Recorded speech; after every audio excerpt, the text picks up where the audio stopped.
요한일서 4장 16절 말씀부터 한번 좀 오늘 보시죠.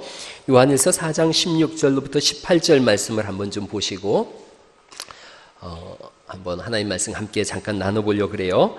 요한일서 4장 16절로 18절 말씀 제가 읽어볼게요. 신약성경 392면인데 하나님이 우리를 사랑하시는 사랑을 우리가 알고 믿었노니 하나님은 사랑이시라.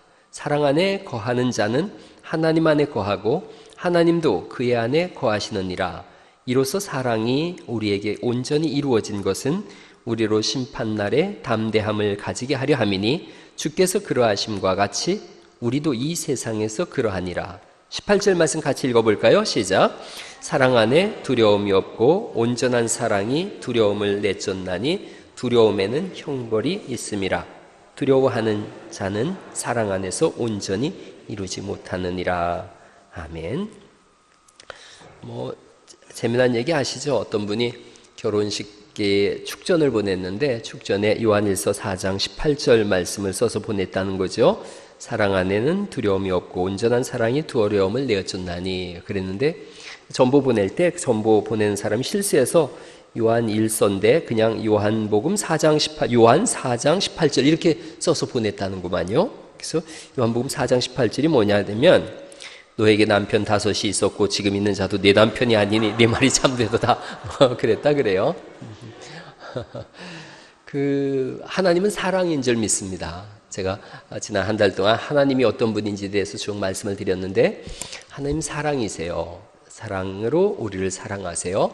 요한복음 3장 16절을 우리가 아시죠? 하나님이 세상을 이처럼 사랑하사 독생자를 주셨으니 그렇게 말씀하고 있어요. 사무엘하 18장에 보면 다윗의 아들 중에 제일 잘생긴 아들이 압살롬이에요. 압살롬은 머리카락을 잘라서 잴 때마다 무게가 있었다 그래요. 그 얘기는 머리에다 금가루를 뿌리고 다닌 거예요. 정수리부터 머리까지 흠 잡을 곳이 하나도 없었다 그래요. 아주 남자 중에 상남자예요. 최고로 잘났어요. 잘났으면 잘난 대로 잘 키웠어야 되는데 그냥 오냐 하고 키웠어요. 나중에 반란을 일으키죠. 반란을 일으켜서 요압 장군의 손에 죽어요. 어떻게 죽냐면 머리가 상수리 나무 가지에 걸려서 자기가 그 자랑하던 것에 걸려서 죽어요. 그러니까 자기 최고의 자랑이 황금빛 머리를 휘날리면서 막 그렇게 이스라엘 모든 여자들의 가슴을 콩닥콩닥 했는데 그 머리카락이 나무에 걸렸어요. 요압이 가서 창으로 찌르고 그래서 죽어요. 아히마스라고 하는 전령이 와서 알려줘요. 전쟁이 끝났습니다. 그랬더니 다윗이 묻죠. 내 아들은 어떻게 됐느냐. 그거 먼저 묻는 거예요. 내 아들은 어떻게 됐느냐. 아히마스는 좋은 소식을 전하는 사람이거든요. 얘기를 안 해줘요. 다른 전령이 와서 죽었다고 알려줘요. 그랬더니 다윗이 통곡을 하죠. 차라리 내가 죽었으면 좋았을 것을. 근데 그게 하나님의 마음이에요. 그게 부모의 마음이고 하나님의 마음이에요. 차라리 내가 죽었으면 좋았을 것을. 누가 이해를 못하느냐? 압살롬을 죽인 요압이 이해를 못해요. 아니 그러면 차라리 당신이 죽고 압살롬이 왕이 되면 좋겠습니까? 이렇게 얘기해요. 다윗이 나중에 죽을 때 유언하죠. 요압으로 하여금 수명을 다하고 죽지 못하게 해라. 솔로몬이 나중에 요압을 죽입니다. 부모의 마음이에요. 차라리 내가 죽으면 좋았을 것을. 근데 하나님의 사랑이 그런 사랑이에요. 그래서 그 사랑의 결과가 십자가죠. 여러분 한번 그런 생각을 해봤어요. 아들 녀석이 어제 그 맑음샘 내과에 가서 검사를 했어요. 자꾸 기침을 해서 천식기가 있어서 갔어요. 그랬더니 의사 선생님이 그렇게 얘기를 하더라고요.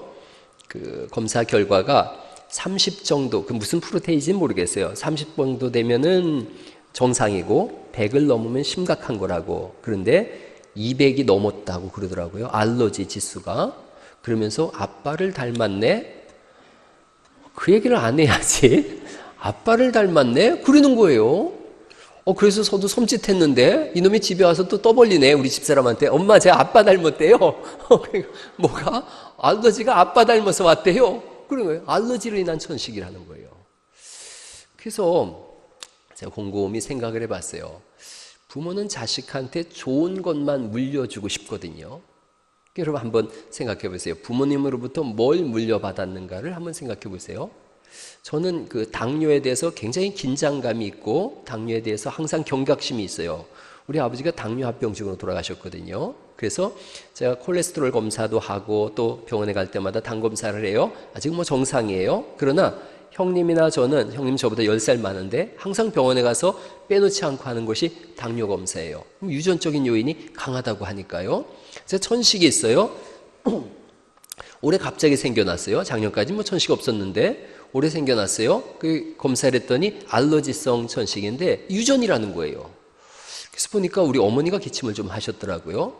이걸 내 대에서 끊어버렸으면 좋았을 텐데 우리 아들 녀석이 또 저걸 하고 있고 딸도 그렇게 하고 있어요.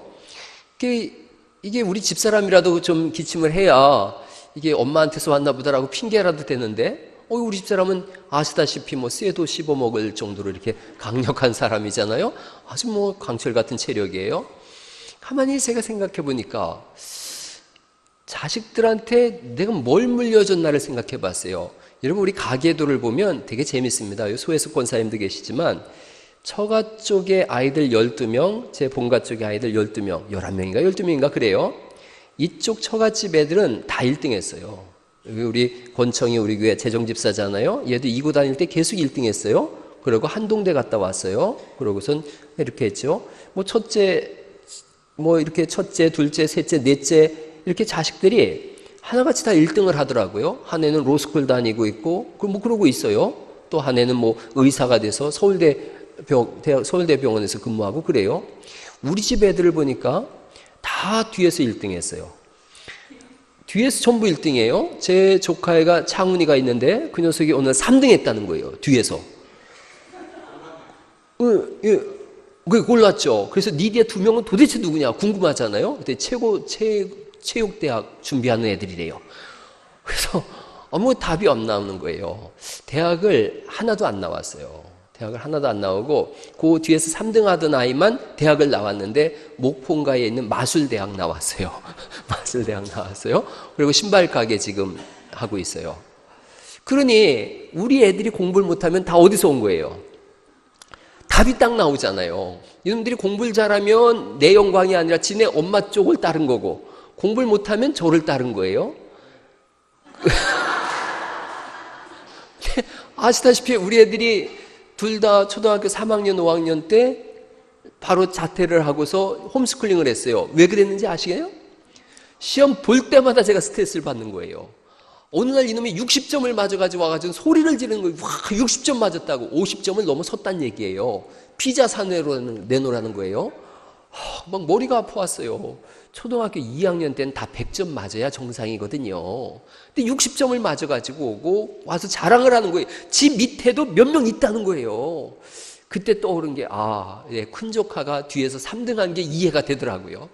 그래서 시험 볼 때마다 스트레스라서 학교 그만 다니자 그랬어요. 그리고 학교를 그만 보내고 집에서 책 읽기를 시키고 이렇게 했는데 이놈이 크면서 이젠 천식까지 나로부터 물려받았다고 의사 선생님이 콕 집어서 얘기를 하니 제가 몸둘 바가 없는 거예요. 이놈들이 음악을 다 잘하잖아요. 여러분 제가 노래라도 좀 잘하고 그래야 나한테서 온 거야 이렇게 하는데 저는 또 음치인데다가 악기도 잘할 줄 모르고 전부 좋은 거는 마누라 쪽으로 다 가고 안 좋은 건 저한테서 다 가고 이 집안에서 내가 할 말이 없는 거예요. 그래서 여러분 오늘 한번 생각해 보세요. 제가 그런 생각을 어젯밤 곰곰이 해본 거예요. 그 말을 듣고서 나는 부모로부터 뭘 물려받았으며 내 자식한테 뭘 물려줄 수 있는가를 생각해 본 거예요. 여러분 부모님으로부터 좋은 환경과 좋은 교육과 좋은 인품과 인성을 물려받은 분들도 계세요. 그런데 대부분의 분들은 그렇지 못한 것이 많아요. 한이 많은 세대를 살아가고 있잖아요. 우리가 한이 많은 세대예요. 거꾸로 이렇게 해석하는 그런 분도 있더라고요. 선교사님이 우리나라에 왔는데 머리에 뭘 쓰고 다니더라는 거죠. 그래서 그 머리에 쓴 게 뭐야? 그랬더니 갓이요. 갓은 하나님인데 하나님을 머리에 모시고 다니는 민족이네? 그렇게 해석하니까 좋더라고요. 이 나라가 어떤 나라냐? 이름이 뭐냐? 조선이요. 조자가 그럼 어떻게 쓰는 거냐? 그랬더니 열십자 밑에 날일자 있고 그 밑에 열십자 있고 그 옆에 달월자 있어요. 선교사가 해석해 준 거죠. 십자가를 낮에도 짊어지고 밤에도 짊어지는 그런 민족이네. 괜찮잖아요? 괜찮잖아요? 그럼 선은 뭐냐? 선은 그랬더니 선이 물고기 어자 옆에, 제가 한문 선생이었잖아요. 물고기 어자 옆에 양양자예요. 그 물고기는 옛날 그리스도인들이 익투스, 예수 그리스도 하나님의 아들, 그거 표시잖아요. 이야, 이 사람들은 예수님이 하나님의 아들이라고 고백하며 그 옆에 그분이 누구예요? 하나님의 어린 양이구나를 고백하는 사람들이네. 그렇게 해석하니까 얼마나 아름다워요. 영어는 뭐냐고 그랬더니 조선, CHOSEN, 선택받은, 이런 뜻이거든요. 야, 선택받은 민족이다. 그렇게 해석했다는 거예요. 참 좋은 의미죠. 그런데 여러분 생각해 보시면 그 수없이 많은 환난을 겪고 내란을 겪고 또 유교를 겪고 일제를 겪고 쌓인 게 한인 거예요. 그래서 좋은 말이 안 나가요. 우리 부모 세대가 그랬고 그 윗세대가 그랬고 우리도 고스란히 그 영향을 받아서 좋은 말이 안 나가요. 그래서 남을 칭찬하는 것은 인색하지만 험담하는 것은 얼마나 재미있는지 몰라요. 그게 우리가 가지고 있었던 약점이었던 거예요. 거기다가 저 같은 경우는 이런 천식에 또 당뇨에 이런 걸 또 제가 가지고 있고 우리 부모로부터 유전자적인 문제가 있고 이걸 자식한테 간다. 기가 막힌 거예요. 부모는 좋은 것만 주기를 원하는데 좋은 것이 안 가는 거예요. 그래서 생각했어요. 환경이나 건강이나 육체나 유전자가 열악하고 안 좋은 걸 가지고 있다면 그러면 가문이라도 평화롭고 좋은 믿음의 가문을 이루어서 그걸 물려주면 되지 않겠는가. 그 배경에는 뭐가 있는가. 하나님은 사랑이라 그러셨으니까 사랑의 가정을 이루어가면 그 아이들이 그 속에서 그 사랑으로 자기 인생을 열어가지 않겠는가. 그런 거예요. 뭘 물려주길 원하세요?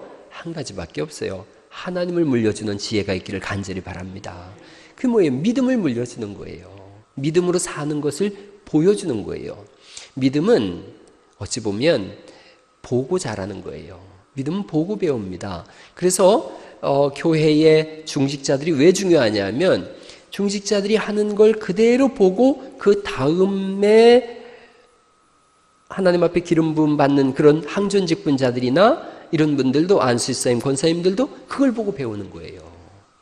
그러니까 여러분 지금 여러분이 안수사님, 권사님, 장로님들이면 여러분 혼자 신앙생활하는 것이 아니라는 걸 기억하셔야 돼요. 여러분이 신앙생활하는 그 모습 그대로 내 뒤를 이어서 이 교회를 세울 기둥들이 똑같이 신앙생활한다고 생각해 보세요. 예를 들어서 직분자가 돼서 주일날 예배를 오지 않아요. 그러면 그걸 보고 배우는 거예요. 한 번씩 빼먹어도 되는구나. 그렇게 되어지면 또 그럼 직분자가 돼서 수요 예배가 안 보여요. 그러면 와서 예배 드리는 청년들도 있고 우리 교회는 청년들도 수요 예배 드리잖아요. 청년들도 있고 젊은 분들도 있어요. 무슨 생각해요? 괜찮네. 한 번씩 빼먹어도 되는 거구나. 이렇게 하는 거예요. 금요일날 기도하러 오는 중직자가 없어요? 그러면 괜찮네. 그래도 되는 거네. 그렇게 흘러간 서구 교회가 금요 예배를 없앴고 수요 예배를 없앴고 주일 낮 예배 한 번만 드리게 된 거예요. 뭐가 흘러가지 않았는가? 신앙의 유산이 흘러가지 않은 거예요.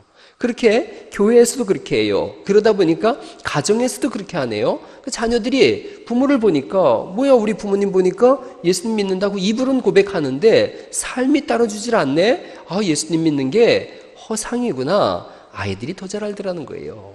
여러분 애들은 우리보다 훨씬 영특해요. 여기 이렇게 있는 아이들이 우리보다 안 똑똑할 것 같죠? 얘들이 아는 것이 우리보다 어떤 경우엔 더 많아요. 얘들이 바보가 아니거든요. 부모가 애들하고 타협해요. 야, 시험 기간에는 교회 가지 말고 공부해라. 시험 잘 봐서 네가 1등하면 꼭 그렇게 갖다 붙이죠. 하나님께 영광이고 또 교회도 영광이고 기쁨이다. 이렇게 얘기를 해요. 애들이 금방 알아요. 하나님보단 시험 점수가 위에 있구나. 이거 알아요. 그래서 이제 대학 들어가고 그러면은 바로 깨우치죠. 교회를 좀 안 가도 괜찮구나. 이런 건 거예요. 그나마 부모 밑에 있으면 신앙생활 하지만 객지로 나간 아이들은 신앙생활 잘 안 합니다. 그리고 한 6개월쯤 지나면 자연인이 돼버려요. 자연인이 돼서 친구들한테 술 한잔 하자 그러면 같이 마시게 되고 담배 태우자 그러면 담배 태우고 인생을 그렇게 알아갑니다. 신앙의 유산이 단절되어져 가는 거예요. 물려줄 게 뭔가? 재산을 물려준다고요? 이러면 신앙 없는 재산처럼 방탕의 길로 나아가게 하는 길이 없어요. 차라리 돈이 없으면 방탕한 짓이라도 못하는데 재산을 물려줬으니 돈은 있고 재물이 있는데 신앙은 없어요? 마음껏 살아보자 그러는 거예요. 신앙을 물려줄 능력이 없으시면, 신앙을 물려줄 자신이 없으시면 절대로 재산을 물려주시면 안 돼요. 그럼 방탕하게 되어져요. 재산이 없어요? 쫄쫄 굶어요. 그래야 그나마 하나님이라도 찾지 않겠어요? 그러니 유산은 누가 상속하는 거냐? 신앙이 있을 때만 상속하는 거예요. 신앙이 있을 때 상속해서 이 유산을 가지고 하나님의 영광을 위하여 귀하게 써라. 이게 물질을, 유산을 물려주는 거지요. 그것이 없다면 물려주면 물려줄수록 타락의 길로 걸어가게 되어지고 하나님 없이 살게 되어지고 하나님의 심판대 앞에 섰을 때 그가 할 말이 없어지게 되는 거예요. 뭐라고 하겠어요? 나는 부모님이 물려준 돈 때문에 타락했어요. 이렇게밖에 더 하겠어요? 여러분, 돌아온 탕자에 대한 얘기 알아요? 성경은 탕자라고 말씀하고 있지는 않지만 누가복음 15장에 있는 말씀이죠. 아들이 집 나갔어요. 뭐가 있으니까 나간 거예요? 돈이 있으니까 나간 거예요. 아버지 재산 분할해 주세요. 그래서 아버지 재산 절반 뚝 떼가지고 갔어요. 가서 언제 돌아와요? 돈 떨어지니까 돌아오잖아요. 다 떨어지니까 내 아버지 집에는 먹을 양식이 풍족한데, 그리고 돌아오는 거예요.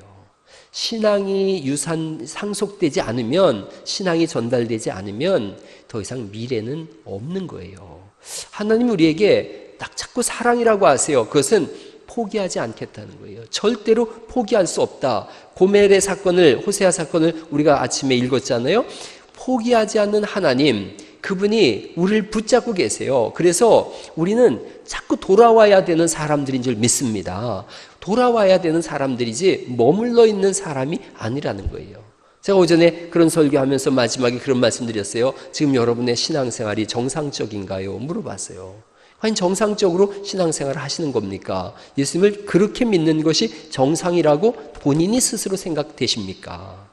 어제 제가 청년들한테 내가 내일 호세아서 설교할 거다. 그리고 당분간 소선지서 설교할 거예요. 호세아서부터 이제 아모스, 요엘 쭉 소선지서를 쭉 지난번에 그 옥중서신 설교하듯이 그렇게 설교해 나갈 거예요. 청년들한테 제가 그런 얘기를 했어요. 신앙은 하나님의 사랑을 알아가는 거다 그랬어요. 여러분, 하나님을 진짜 사랑하시나요? 또 하나님의 사랑을 느끼고 있나요? 하나님의 사랑을 체험하고 있는가? 그것이 없다면 여기에서 드리는 예배가 아무 의미가 없어요. 하나님이 받으실 예배가 아닌 거예요. 이러면 부모와 자식 간에 있는데 자식이 부모의 사랑을 전혀 몰라요? 그럴 때 페류나라 그러는 거예요. 부모의 사랑을 알아요? 그때 철이 드는 거죠. 정상적인 신앙생활이 뭐냐? 하나님의 사랑을 알아가는 거예요. 그래서 철이 드는 거지요. 어떻게 하면 하나님의 마음을 기쁘시게 할 수 있는지 아는 거예요. 이런 페류나가 하는 일이 뭐예요? 어떻게 하면 부모의 마음을 아프게 할까? 이런 건 거예요. 여러분, 이게 달라도 너무 다르잖아요. 가는 길이 너무 다르잖아요. 그래서 신앙생활은 멈추고서 자꾸 생각해 보는 거예요. 하나님의 사랑이 내 안에 있는가? 나는 하나님을 사랑하는가? 여러분, 모세가 신명기에서 설교할 때 이스라엘 사람들이 다 깜짝 놀랐어요. 아니, 그런 설교를 어떻게 할 수가 있어? 모세가 뭐라고 설교했냐면 하나님을 사랑하라 이렇게 설교를 했어요. 이해가 안 되는 말인 거예요. 어떻게 우리가 하나님을 사랑해? 왜냐? 하나님이 누군지를 몰랐던 거예요. 모세는 하나님과 40년을 동행해 보니까 하나님이 우리를 얼마나 사랑하는지를 알고 있었고, 사랑은 상호 소통이거든요. 그 끊임없이 사랑하시는데 우리가 하나님께 사랑합니다 하는 걸 하나님이 얼마나 기뻐하시는지를 알게 된 거예요. 그러자 나이 120살에 죽음을 앞두고 간절한 호소가 신명기의 설교예요. 그 호소가 뭐냐? 하나님을 사랑해라. 하나님이 얼마나 짝사랑을 하고 있는지 아느냐? 하나님을 사랑해라. 여러분, 사랑 중에 제일 고단한 사랑이 뭐예요? 짝사랑이에요.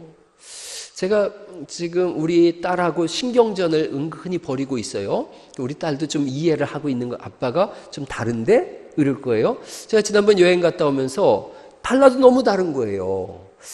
그래서 얘를 이렇게 흘러가는 사랑을 어떻게 하겠어요? 그런데 이걸 조금 절제를 하자. 그리고 그 사랑의 방향을 마누라한테로 돌리자. 그래서 딸한테 가는 사랑을 마누라 쪽으로 열심히 돌려가고 있어요. 근데 우리 딸도 아빠가 요즘 자기한테 좀 냉랭하게 대하는데 이런 느낌을 좀 받는 것 같아요.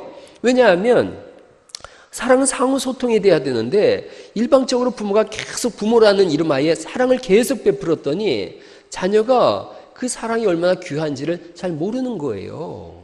그래서 사랑의 물꼬를 좀 막아보자. 내가 혼자 그런 생각을 했어요. 그리고 마누라한테 그랬어요. 여보, 믿고 살게 자식이 아니네. 하나님을 믿고 우리 둘이만 믿고 사세. 그랬어요. 그래서 저는 이제 마누라 믿고 살라 그래요. 근데 자식한테 너무 기대를 하고 사랑을 쏟아붓더니 잘 모르는 거예요. 여러분, 어릴 때는 자녀들이 다 부모 바라보고 사는 것 같거든요. 좀 머리가 크면 지 스스로 살 수 있다고 생각해요. 집집마다 그래 본 적 없는지 모르겠어요. 제가 두 녀석이 어릴 때 하도 말을 안 들어서 저쪽 송악동 저쪽 끝에 살 때인데 차에다 두는 봉고차에 태웠어요. 그리고 영동역에 가서 내려. 그랬어요. 내려. 버리고 갈 거야.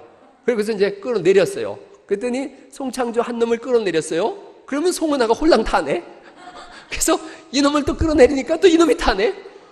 그래가지고 이놈 내리면 저놈이 타고 저놈 내리면 저놈이. 그러면서 계속 다시는 안 그럴 테니까 버리지 말라는 거예요. 그래가지고 한 30분 정도를 드자비질 하는데 사람들은 보고 칼칼거리고 웃고 창피하기도 하고 그래서 그래가지고 이제 다시 집으로 들어왔어요.